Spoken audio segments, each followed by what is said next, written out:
हे धरणीची आन तुला जीवात रान कर तू पेटून राहू भार वादळ वाऱ्यात तू लोक आपल्यासाठी करताय त्याला माहिती देतात एकदा ती माहिती मिळाली की आपण आपल्या वावरात हे धरणीची आन तुला जीवात रान कर तू पेटून राहू भार वादळ वाऱ्यात तू पडू दे ठिणगी लागू दे बनवा आई चरून फेड तू अंधार भेद उजेड पाड महाराष्ट्राला शेतकरी नेत्यांनी एकत्र यावं यासाठीचा प्रचंड मागे इतिहास राहिलेला आहे आणि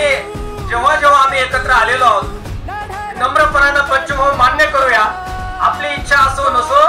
शेतकऱ्यांना जर वाटलं आपण एकत्र आलं पाहिजे तर आपल्याला एकत्र यावं लागलेलं आहे आणि म्हणून आपण जरा परिस्थितीचा भाग सुद्धा ठेवलेला आहे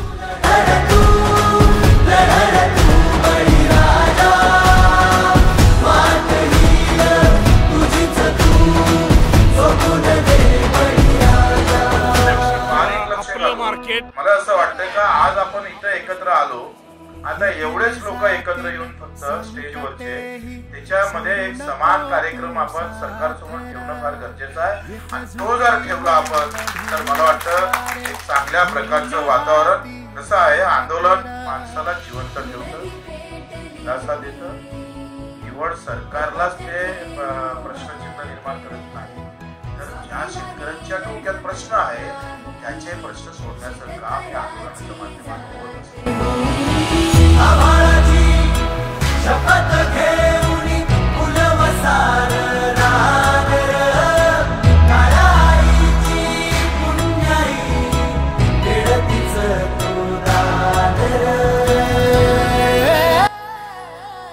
तर एका अशा परिस्थितीमध्ये महाराष्ट्रातला शेतकरी मोठ्या आशेनं त्या सगळ्या घटनेकडे बघायला लागला आणि आता नेमका भरवसा कुणावर ठेवायचा अशा प्रकारची अवस्था महाराष्ट्रातल्या शेतकऱ्यांच्यामध्ये निर्माण झाली एका बाजूला जाती जातीमध्ये धर्माधर्मामध्ये विखुरलेला शेतकरी आणि राजकारण्याने त्यांच्या स्वार्थासाठी त्यांचे पाडलेले मोठे लचके अशा परिस्थितीमध्ये महाराष्ट्र हा फार ध्वस्त होऊन गेला